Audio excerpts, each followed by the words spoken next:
Hello, welcome to GOOSE TV. I'm your host, Charlie Stivers, and I'm super excited about today's guest.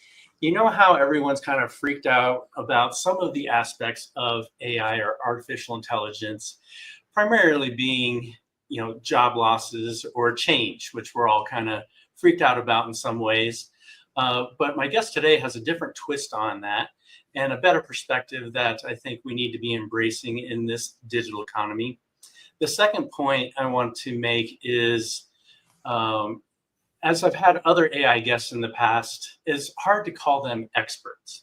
Well, today we have a true expert with over 30 years experience in AI, and he got into the early days, and now he's kind of coined as the AI architect for business growth. He's a best-selling author, speaker, and Greg helps businesses achieve profitable growth through AI-driven web strategies. Welcome to the show, Greg Jameson. Thanks, Charlie. This is going to be a lot of fun. Always enjoy talking to you, but always enjoy talking about AI also. Yeah, and we've known each other, I think close to 10 years, and kind of just knew you as the web store guy. And, we've had some fun conversations, but, as you were telling me about some of these different tools and you're sending me links, you just had a recent book launch. I went down your rabbit hole and I'm like, oh my gosh, Greg, you're doing some really cool stuff. So I covered a lot of fun things that I think our audience is really going to enjoy today. Yeah. And, we can probably start right off with what you were talking about there about people thinking that AI is here to replace them. It's going to take away their jobs. And, people had that same fear, I think, when the internet came out that, hey, that the internet is here. It's going to take away my job. When I first got into doing any kind of computer programming, one of my first applications actually was an AI application. It was doing some computer-aided design for landscape architects. And that was a big concern then too of, hey, you're creating these tools that are automating a whole bunch of the things that we've spent years learning how to do. We went to college for this. We have gone out there. We've created a whole lifetime's worth of skills of being able to do these draftings and actually even determining things like what's the best placement as it relates to landscape design. And you're automating all this. You're going to automate us out of a job. What actually ended up happening is that those tools made it possible for people to do things that they previously had not even considered doing. And the result was that rather than taking away jobs, it created more jobs. Now we have all kinds of people that are trained on computer-aided design. They're trained on how to do things on the internet, and people are beginning to learn things where they're being trained on how to use AI. And I really think that the exact same thing is going to happen.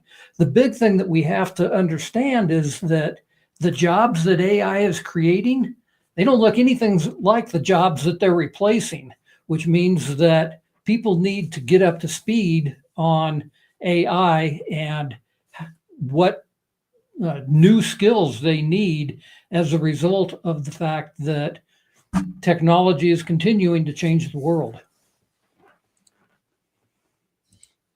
Yeah, I think that's really a inspiring perspective for a lot of people. And what do you think is like the urgency for people to start learning it and applying it, have that skill set that their employers may want, or even that they need for their own small business? Yeah, the urgency is probably yesterday. The fact is that unlike CAD or unlike the internet, unlike most of the technologies that we've seen in the past, the growth rate of AI is just exponential compared to any of the previous technologies that we've seen. And even today, if you're walking into a new job, people are probably going to want to know what your skill set is, at least with being a prompt engineer on ChatGPT.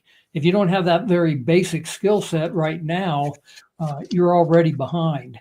And where that's going to take you 6 months, 12 months from now, you really need to keep up on those technologies as best as you can.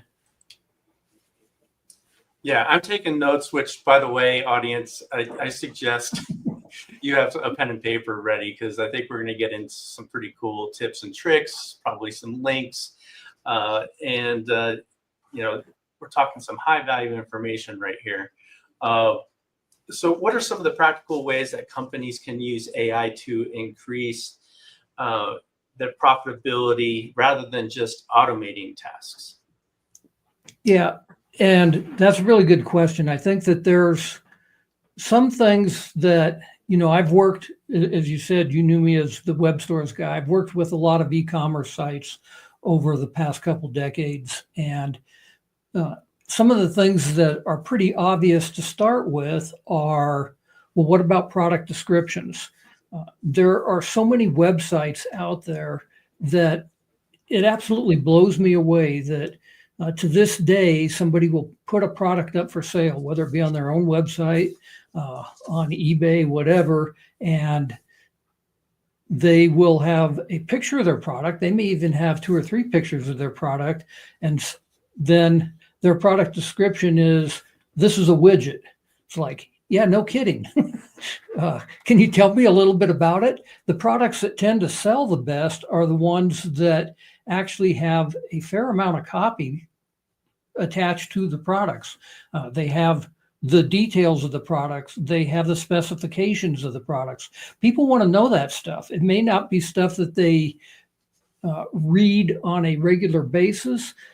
And so they are looking at the pictures, but especially a technical product, say you're buying a camera or a computer or whatever, you want to know what the specs of that are. You're not just going to look at it and say, oh, that's great that this is an Apple laptop computer. That's not enough information. And the reality is that really isn't enough information no matter what you're selling. If you're selling jewelry, as an example, I've got a client that's a jewelry store, and you just put out there that this is a set of abalone earrings. That doesn't tell you anything. It doesn't tell you how big it is. Is it going to look decent on a person's head? Are they small? Are they large? Are they two-sided? What's the material that it's made out of? Are they hypoallergenic? Whatever the case may be. And so product descriptions are obviously one way that is a really good way to start utilizing AI right from the beginning, and it can help you make money. Another way that I think a lot of people are just beginning to utilize is their own chat bots on their website. And those chat bots can help with customer support.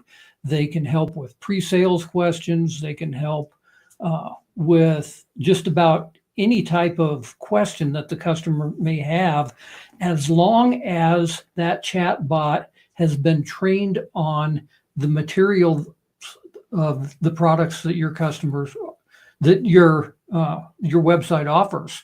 So if you are going out there and just putting up a generic chat bot, that's not going to do the trick. You want it to know, you want it to be content aware of what's on your website, and you want to have pre-trained it with materials from your company.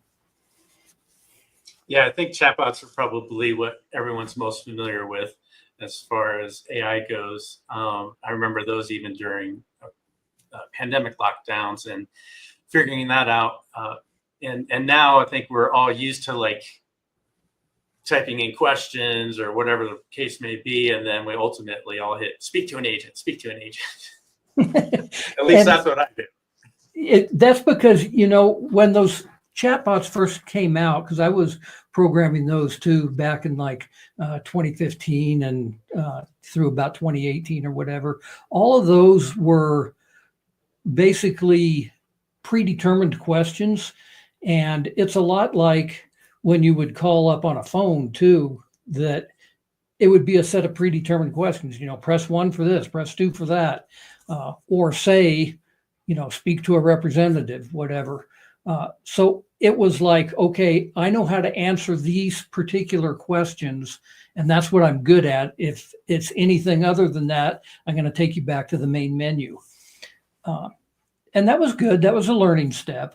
But the chatbots that we're seeing programmed today are ones that really do interact with you as a human being, and you can ask it whatever question you want to. And if it doesn't know the answer, what you want it to be able to do is go back to your corporate documents that you've uploaded or to material that's on your website and figure out the answer so that it can provide something that is reasonably intelligent to your customer. Yeah, and so you refer to yourself as a fractional AI officer, giving you a chance to shine here, but you prefer working with medium-sized businesses. Maybe we do have some business owners in our audience and some small business owners as well. So maybe, share with the audience what your role entails to help businesses become more profitable and implement some of these growth strategies. And, how does that differ with, the typical CTO or CIO? Yeah, so there's companies vary of all sizes, obviously from solopreneurs up to Fortune 500 companies. The thing that I have found is that Fortune 500 companies tend to hire people in-house as they should. So they have that expertise in-house. Smaller companies tend to not necessarily have the resources to start implementing some of this stuff. Not that they shouldn't, but a solopreneur, for example, are they going to be hiring a chief AI officer? Probably not. A mid-sized company, they know that they need these services, but hiring somebody at $100,000, $200,000 a year may also not be in their budget, and it may be something that, hey, it makes more sense for us to pay someone like Greg to show us what some of these tools are and help us implement them. And then if they grow, then they can hire somebody in-house to do it. If they get what they need, maybe it is a small company that's half a dozen employees, they get what they need on a one-time project, then that's great too. Okay, so what I'm going to do is go to what I call my AI toolbox. And like I said, some of these tools are available on the free AI Genius. So if you're interested in experimenting with some, feel free to go to that website. But there's two tools that I really want to show you today. One is when people go to a website, and this is a mistake I see people make still today, 20 years later on websites, is they like to talk about themselves. The purpose of a website is not to talk about yourself. The purpose of a website is to attract customers and to show them what you can do for them. So I'm just picked a random thing here. This guy happens to be a speaker. I have no idea who he is. So Eduardo, if you happen to see this video, don't get upset with me because you just happen to be somebody that is like everybody else that's out there. So on this page, it starts out saying, when I slow down, yada, yada, I am certain of a few things. I am the chef of the food brand Montana Mex. I have been fortunate enough, my adventures, I, me, we. The copy on a website should be about your customer. So one of the tools that I created is to convert all of this stuff that people normally put on their website. And I'm just going to copy that. And I am going to go to this tool called Customer-Centric Copy. And I am going to paste that into this thing that says current copy to modify. The name of your company or organization, well, let's just pick on his name. And we'll enter that in here. And about how long do we want to generate? Well, he put quite a bit in here, so let's just say we want 1,000 words. And we hit submit. What this tool will do is go through this copy and rewrite it so that it's now about the customer and how Eduardo here can help him. So you can see what it is generating here. Embark on a culinary adventure with Eduardo Garcia. You're not just a food lover, you're a seeker of extraordinary. You understand that every table tells a story.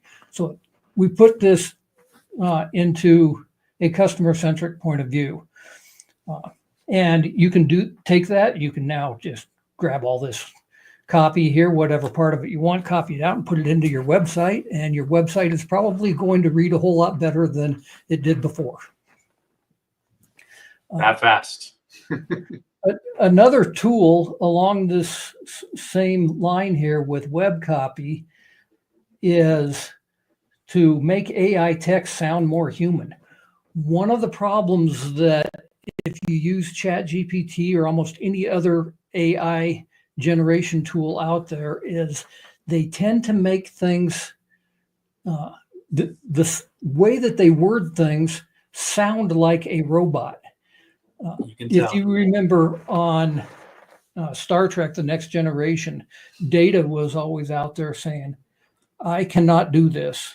I do not. He couldn't use a contraction, which made him sound robotic, which was the purpose of the show. But the problem is that's really what we're living in today, is that a lot of the content that's generated by these things, they sound robotic. And one of the things I get 3 or 4 people a week asking to guest post on my blog.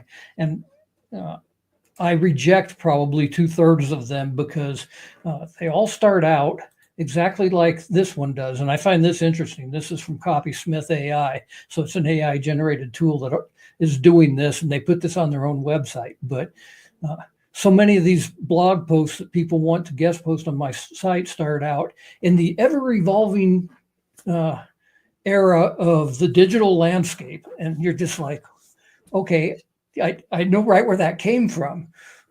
So you can take this content, which is also super long, which is something that ChatGPT and most other AI things tend to do. They repeat themselves quite a bit. Mm-hmm. But let's just go ahead and copy that whole thing. And we're just going to paste that into the original AI generated article spot and hit submit.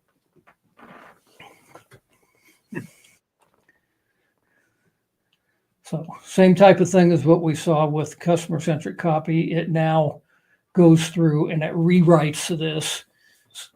But in this case, it rewrites it to make it sound a little bit more like a human being probably wrote it.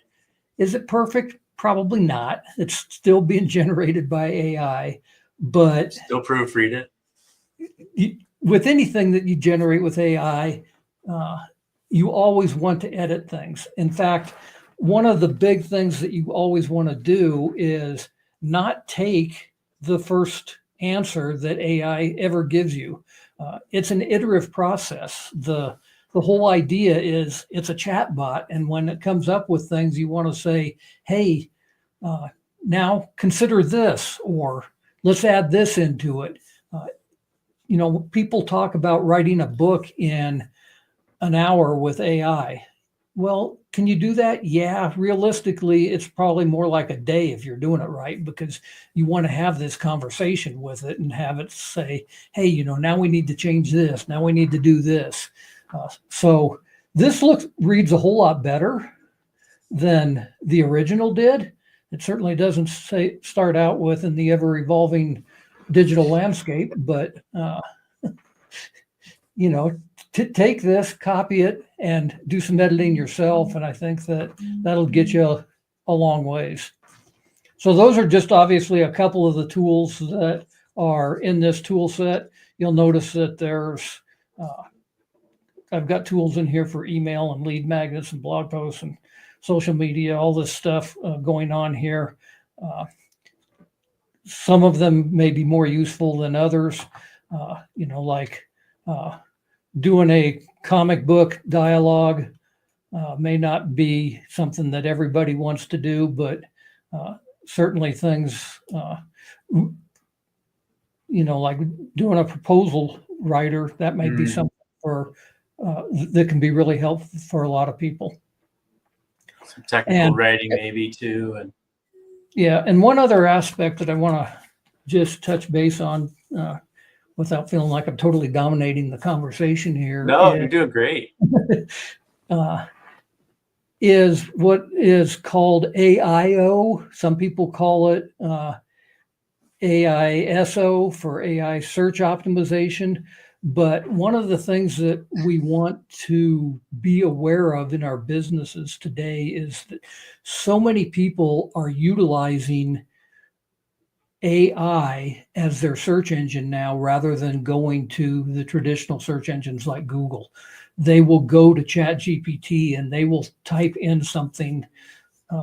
Maybe it's like, hey, I live in Denver, Colorado, and I'm really looking for somebody that makes a great licorice flavored ice cream. I know that there used to be somebody that did that. I can't remember who it was. Can you tell me who makes the best licorice flavored ice cream in Denver? They'll write a paragraph like that. That's their search term. And the reality is that if you're the one selling that licorice flavored ice cream, you want to come up in the AI search results. You want to be recommended. So one of the things that I like to tell people, and I'm just going to stop sharing so I can just talk to people. One of the things that you want to do with your business is not be afraid of the AI tools going out there and stealing your information. I see so many people still talking about this of, well, it's using my information without my consent. And the idea is that, guess what? You want it to do that. You want to be found on the AI chatbots just like you were found on Google. So if you sit here and get on this bandwagon of saying, hey, you know, don't use my stuff, it's proprietary information or whatever, I didn't give you permission, it's short-sighted to do that. You want to have your information be out there and being utilized by AI because it's going to help you in the long run. Yeah, it's learning from us. And I think I've had my paid version of ChatGPT for a little over a year. So as I'm developing projects, it remembers past projects and things that we've implemented. And you can tell that it is intelligent regarding you know, what is relevant to, you know, what we're trying to build. So that's pretty fascinating in that it does remember, it does learn. Yeah, and the more information you feed it, the better it gets. You know, like I was talking about being able to write a book in an hour versus a day or whatever, utilizing AI. At this point, I've got 23 books and 20 years worth of blog posts that AI knows about. It's all in there. So when I say, write something up about this, it just goes out there and does it. It's got stuff in there that it remembered from me 6 months ago. And it's like, do you want to incorporate this? And I was like, wow, I didn't even say anything about that. And it still remembered it. Mm-hmm. So I did see in your tool chest there that you had social media as a tool, and you probably have variations of it. Where do you see that kind of going as far as helping with social media posts, art, content, tags, emojis even? That's kind of fun when you ask it to include emojis. Yeah. Like how I mean, that's a huge time saver right there. Like, are they going to start posting? Like, what are some of the capabilities that you've seen with social media and AI? Yeah. So is it going to start posting? Maybe if we tell it to. Uh, One of the things that I really think is happening this year is what are called AI agents. And what that means is that the AI is not just capable of giving you answers, it's capable of actually going out and doing things for you. The example that people always use when they try to explain an AI agent is instead of just looking up what the cheapest airfare tickets are for me from here to London, is it'll not just look up to see what the airfare is, but if it has your credit card on file, it'll go ahead and buy the ticket for you. Now, I saw a demo once of this AI agent that was creating a Delaware corporation on behalf of a client. You basically just said, hey, I want to create a Delaware corporation. And so it went out and it didn't just tell you how to do it, it filed all the paperwork for you. And so within a matter of about 2 minutes, you had a Delaware corporation. The reality with AI agents as it stands today is going to be totally different than where we are 6 months from now, because a lot of those things, including that demo, they aren't really doing things for you, doing things on your behalf. So with social media or email marketing, neither one, if we have an agent today and we say, I want to create a post that is going to go out to Instagram, it'll create the post for you. And it'll even tell you that it posted on Instagram. Or if you said, hey, I want to create this email and send it out to my email list, the AI agent software that's out there, it'll tell you that, yeah, I just sent out your email. The reality is it didn't do that because those linkages are not built into it yet. You still have to use a third-party app like Zapier to do it. So it's entirely possible to do it right now, but it's not all under one application. It takes several different tools to accomplish that. So you need to integrate your AI agent with Zapier and then with your email service provider or with your social media account in order to really make it do all that. 6 months from now, are we going to be able to just say, hey, create this Facebook post for me and post it? Absolutely. Yeah, and as you're going through that, I do recall, and I'll focus on my industry, which is crypto. The agents are very extensive now, and there's a lot of coins, a lot of crap out there too. And so the main one is called virtuals, and there was actually a couple of coins that were created by AI agents, and I think the ticker is GOAT. And one of the use cases with the agents was they had access to a cryptocurrency wallet, so they were able to do the liquidity and also promote it. So I think it's kind of interesting to see some of the projects that have already come out that are full on projects. And of course, anything that's new and exciting takes off pretty well. I don't know where it's at today, but I imagine it's settled down quite a bit. But there are cryptos created by AI agents, and I remember a year ago saying that it is a lot easier using crypto for AI agents to conduct commerce. So I think that is going to be pretty fascinating and another solution for crypto.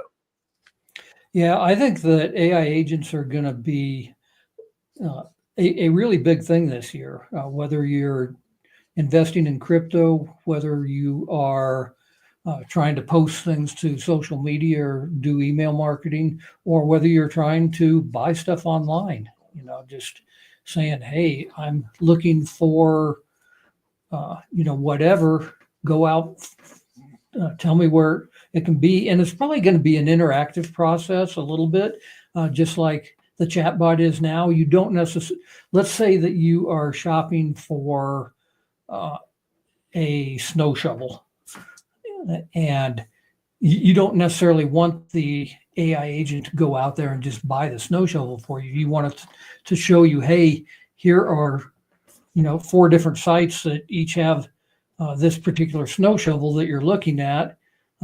And here, this one has it for this price, but charges this for shipping. This one has it for this price, but has free shipping, whatever. Pick the one you This want. one's ergonomically designed or something, or yeah, whatever the parameters are, you pick the one you right. want, and then the agent picks up again and goes through the process of ordering it for you. So that kind of interaction, I think, is going to be important when these AI agents are getting created.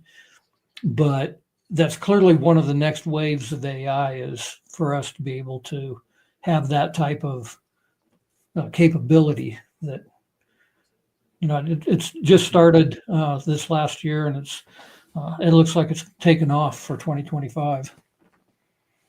So let's back up a couple steps, and address the AI replacing jobs. And you emphasize that more jobs will be created than lost. You mentioned prompt engineering. What are some other jobs or type of jobs that you foresee emerging, and how can us professionals prepare for them, or other like names of jobs you think might be a position for hiring managers? And that's a fun question, only from the standpoint that the technology is obviously still emerging. So we don't know what those jobs are going to be yet. We don't even know if prompt engineer is really going to be a job that lasts more than a year or so. We simply don't know at this point. I think that one of the things that is a big concern for a lot of companies is the ethics involved around using AI. So having some type of an AI ethics officer is probably going to be really important for people, especially as it relates to doing things in terms of the hiring process and your employees and so forth. But also just in the use of AI in general, is it ethical to do some of the things that people are even doing right now, in terms of, I talked a little bit about saying, hey, we don't want the AIs to be utilizing our stuff without our permission. Well, the reality is that the whole reason why AI took off a couple of years ago is because OpenAI and these other AI companies, they essentially downloaded the entire internet. They didn't ask anybody's permission to do it. They just did it. And having that kind of information at your fingertips is incredibly powerful for people like you and me. But there are people out there that are like, hey, I put these images up there. They've got a copyright mark on them. I did not intend for that to get utilized for training purposes or whatever. I still consider that to be proprietary intellectual property. So as we're using AI today, is it ethical for us to be utilizing that information that those people didn't want to get utilized in that capacity? And I've always said, ever since the generative AI tools took off a couple of years ago, that the winners in this thing are not going to be the AI companies. It's not going to be people like you and me. It's going to be the lawyers. And I really think that's true. Right. And, it brings up, I guess, as far as ethics and morals, truthfulness, how do we know it's true? And I envision a day where it will probably require disclosure. Hey, this information was developed or generated via AI.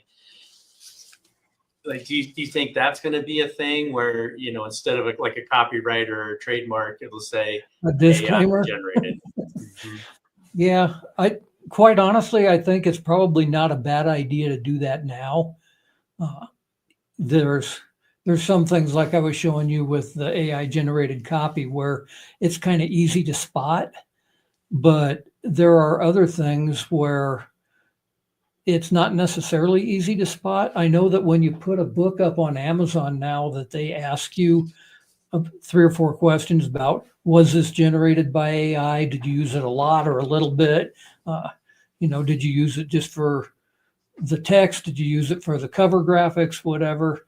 Uh, and so they're collecting that information. They're not showing it to anybody, uh, almost as if they don't really care. But Yeah. if people know that yet, but at some point, are they going to start displaying that on their website that this content was generated by AI? Well, they might. Hmm. So let's dig into a little bit about, since most small businesses have websites. You're talking about positioning yourself and even best practices as AI driven first websites. Talk about that vision of maybe how you're building, how other people may want to revamp their website with AI driven technologies or tools first. Yeah, and that again is something that is obviously fairly new and continuing to evolve.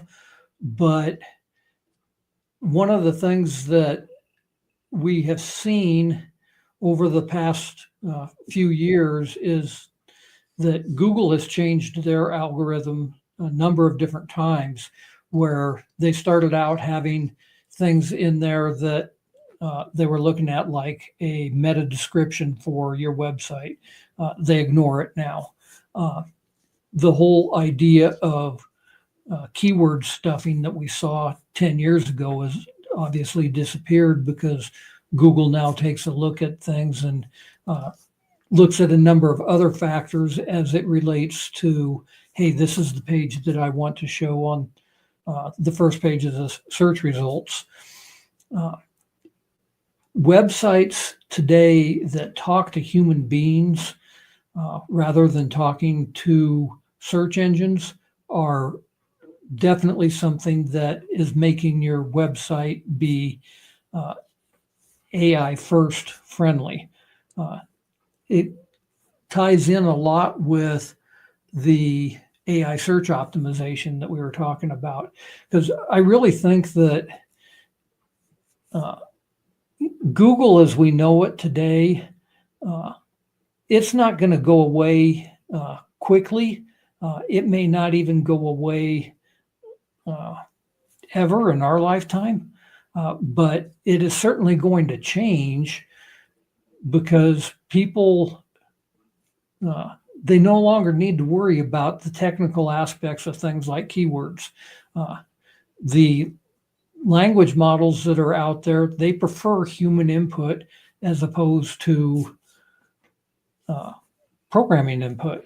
And that's something that a lot of web designers, quite honestly, a business owner probably has a better feel for that than a web designer does, just because they don't have those biases built in about, hey, I need to, have a certain keyword density on this page, and I need to make sure that my H1 and H2 tags are in the right place, and that I have an alt tag on all these things. A business owner doesn't necessarily know about that stuff nor care about it. And quite honestly, an AI engine is going to be more concerned with the content than about those technical aspects as well.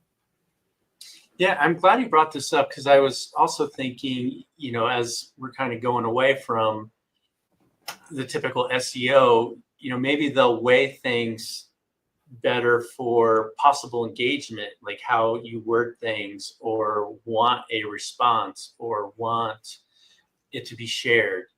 I can see that kind of evolving with AI-driven websites, where it's up there to drive engagement or that stickiness factor.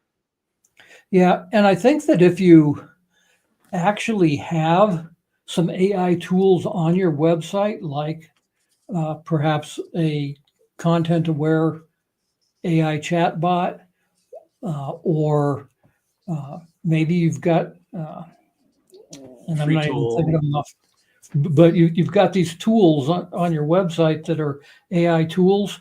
The AI engines may look at that saying, hey, this is something that I can grab the information from easier. So I want that on there.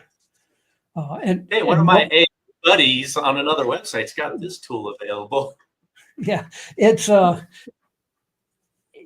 obviously, some of the things that we've grown accustomed to doing over the years, like the number of backlinks to our website, I don't think that that's going to change anytime soon, because that obviously is a popularity contest, and Relevance contest. Yeah. yeah, so not everything's going to go away, but what, and I'm just thinking off the top of my head, but what might be interesting is if because of the chatbot idea, with needing content in there, if we're going to be uploading a whole bunch of content into our websites that are not necessarily publicly displayed, but we are putting that content out there because we want the AI tools to be picking up on that. Mm-hmm. So, so we have a lot of small business owners, maybe some risk adverse businesses in general. What are some maybe like low risk, high reward type of tools or starting points that we can implement, put on our website or use in our business in general? Some of the ones that we have talked about here, things like using AI for content, whether that be product descriptions or blog posts or whatever. It's actually a really good productivity tool for that. So even though I was talking about, hey, you don't want your content to appear like it was written by a robot, by the time you go through a couple of iterations of it and you edit it yourself, it's still going to save you time over just having done it manually to start with. Tools like the content-aware chatbots, I really think that most websites can benefit from that, and that's not a really expensive thing to put on there. Mm-hmm. So what industries do you think maybe most disrupted by AI, or even roles or positions? Like when I started seeing some of these solutions, I thought legal or lawyers were going to be very disrupted. But you mentioned that you think lawyers that are focused, yeah, I mean, they typically do, but for the reason of compliance, morals, ethics. So I think there's going to be a shift there. Maybe what are some other positions that will most likely see disruption? I think one of the things that I have seen myself right now that is one that's really getting disrupted a lot is programmers, technical programmers, computer programmers. I have, I used to, back in the dark ages, I used to hire programmers to come into my office and be employees. As times changed, I started utilizing offshore programmers, not only because it was more cost effective to do that, but because of timing, it worked out great. It would be like I would write a little bit of code. I would send it to my counterparts in India. They would work on it, write some new code, send it back to me. Since we were 12 hours different, now I would come in the morning, I would get what they had been working on. I'd work on it during the day, send it back to them, and we were saving a whole bunch of time. We were able to produce certain software tools in, a half the time or better than what we could do before. Well, with AI now, it's the exact same thing, except I don't have to wait till the end of the day and email it off to somebody in India and then wait till the next morning to get it back. I just give it to the AI tool and say, hey, I need it to do this. It responds back immediately, and I make some tweaks. I re-upload it back to there, and within a matter of minutes, I'm able to create things that, quite honestly, I'm not a good enough programmer to have created on my own. And so some of the tools that I've created for some of my e-commerce clients where they have specific needs for their website, whatever those needs might be. Hey, I need it to sort the orders as they come in a certain order so that it's easier for the people in our warehouse to just go down and pick things out based upon part numbers. That's one of the things that I did for somebody recently. Like I said, I was able to do that in about half an hour instead of what would have probably taken a couple of weeks of going back and forth with somebody in India to get the results that I needed. And, it saved me time and money. It saved my client time and money. We got results that are probably better than what we would have gotten before. So a programmer's job is definitely being disrupted. Does that mean programmers are going away? Obviously not. I have to have this interaction with the thing. People that are writing blog posts, are they in jeopardy?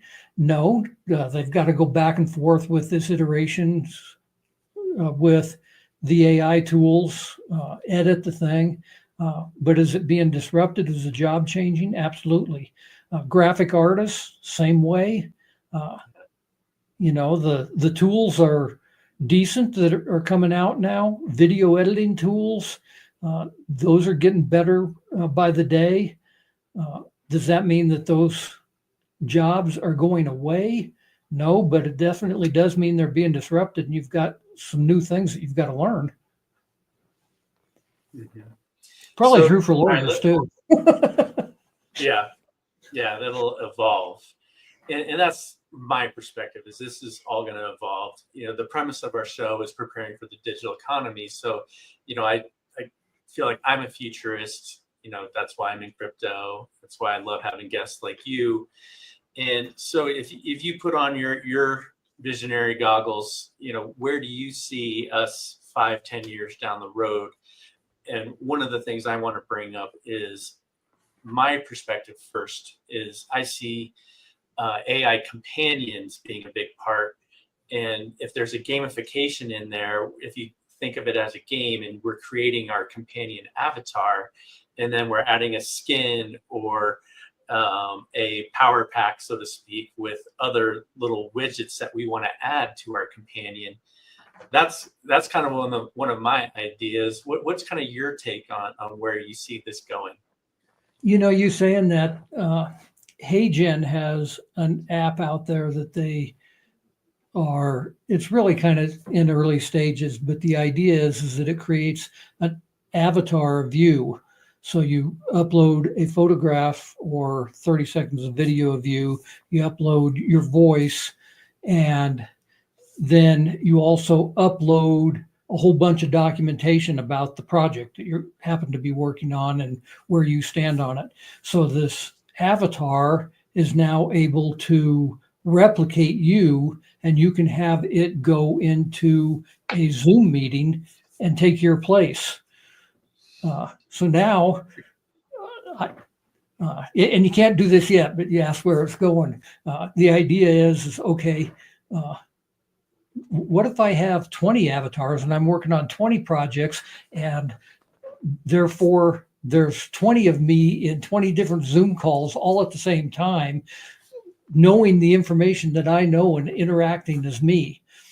What's even more interesting is, what if I could create a mastermind where I create an avatar of Albert Einstein and Bill Gates and Steve Jobs and whoever these visionaries are that I want in my mastermind, and I'm able to log onto a Zoom call and start asking Al Einstein what he thinks about this particular situation.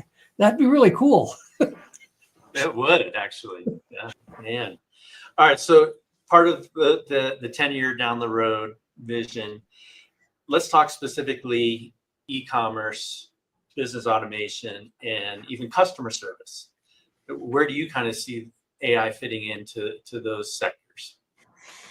What I truly hope happens is that with all of these technologies that we have that can replace us to do certain tasks, like we were talking about with the agents being in a meeting, with people being able to have their AI agents go out there and buy the new snow shovel for them or whatever.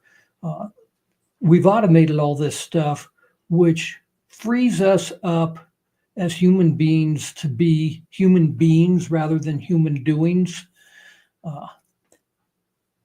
We now have the free time to do the things that are important. The human interaction that you were talking about.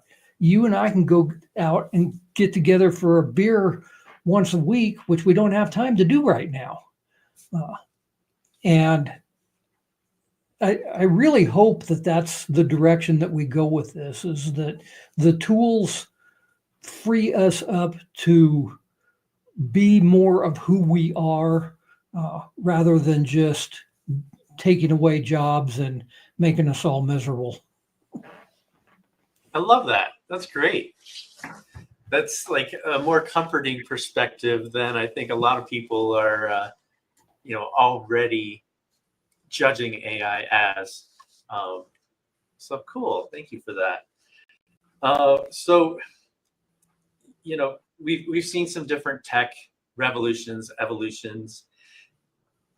I guess piggybacking on what you were going with, like, what's the mindset that us as users, as business owners, need to have to kind of stay ahead in this AI era, this digital economy era?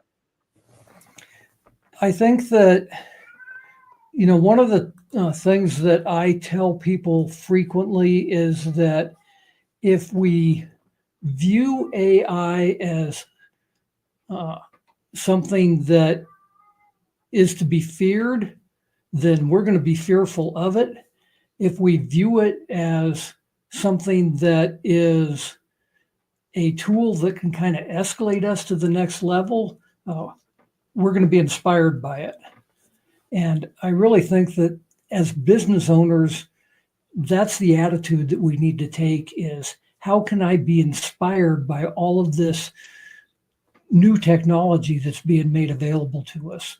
Because the reality is that we have the possibility today to do things that were not even imaginable just 5 years ago. And it's going to be that way even more. There are certain things, like the medical profession is one that's really has embraced AI quite a bit.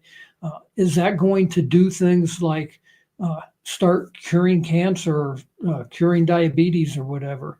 Is it going to do things like find a solution to climate change?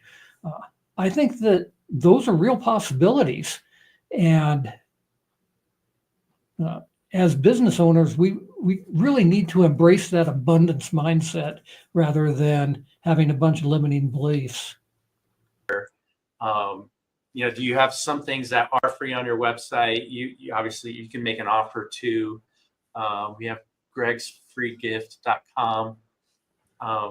You want me to put that up, or how do you want to close it up today? Put that up. I would say there's two things, maybe three things that people can do that are no cost to them. gregsfreegift.com is going to give you a free month into a mastermind that I run about AI and e-commerce.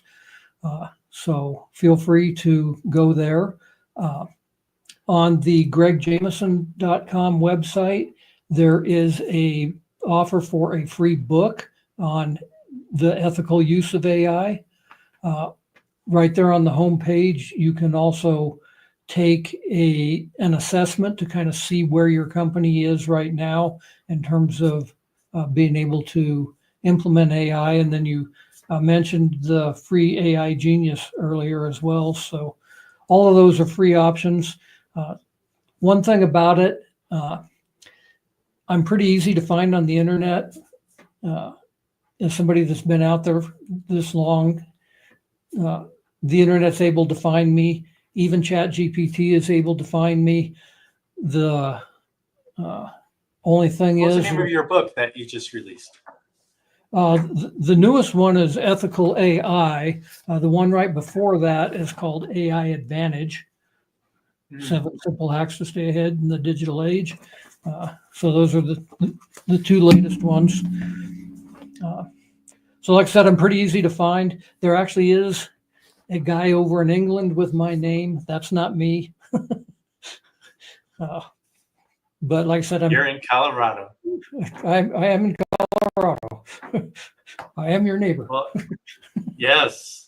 Well, excellent, Greg. Got a lot of value out of this today. I hope our audience did as well. And thank you. It's definitely going to be one of those things. We'll probably follow up with you and have you on again. Sounds great. Appreciate it. All right. Thanks, Greg.